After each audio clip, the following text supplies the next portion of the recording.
Amiir. Blow. Producer Justin.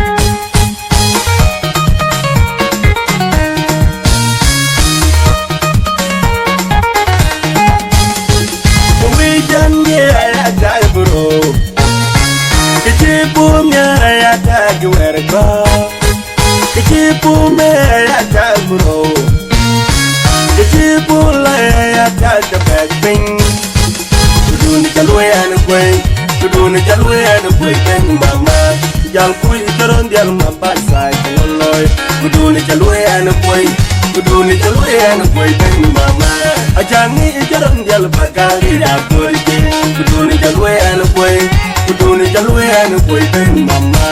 Jal kui jaron dial awayen koloy. Kuduni jalwe ane kwe. Kuduni jalwe ane kwe ben mama. Ajani jaron dial mabasa koloy.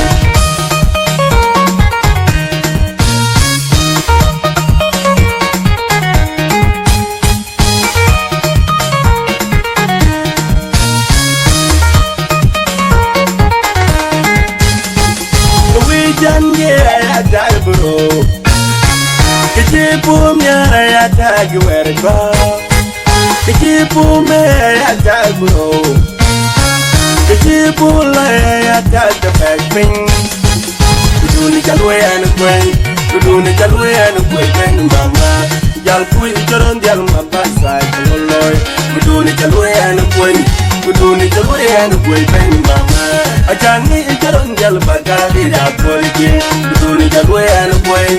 Kuduni jalwe ane kwe ben mama. Jal kui jaron dial awayen koloy. Kuduni jalwe ane kwe. Kuduni jalwe ane kwe ben mama.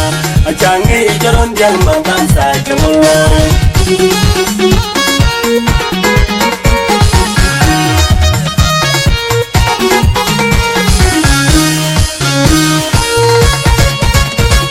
Ngabia jadi kam kawayino. Ngabia jadi cinapan kanyalme. Ngabia jadi nyenda. Ngabia jadi cinapan kanyalme.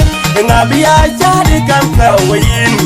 Ngabia jadi cinapan kanyalkan. Ngabia jadi nyenda. Ngabia jadi cinapan kanyalme. Kokor kini baro, ujaling baro mama. Kokor kini bare, ujaling baro mama. Kuduni jalwe ane kwe. Kuduni jalwe ane kwe ben mama. Jal kui jaro dial mabasa jawaloy. Kuduni jalwe ane kwe. Kuduni jalwe ane kwe ben mama. Ajani jaro dial bagari da korike. Kuduni jalwe ane kwe. Kuduni jalwe ane kwe ben mama. Ajani jaro dial awayen jawaloy. Kuduni jalwe ane kwe. Kuduni jalwe ane kwe ben mama. Jal kui jaro dial mabasa jawaloy.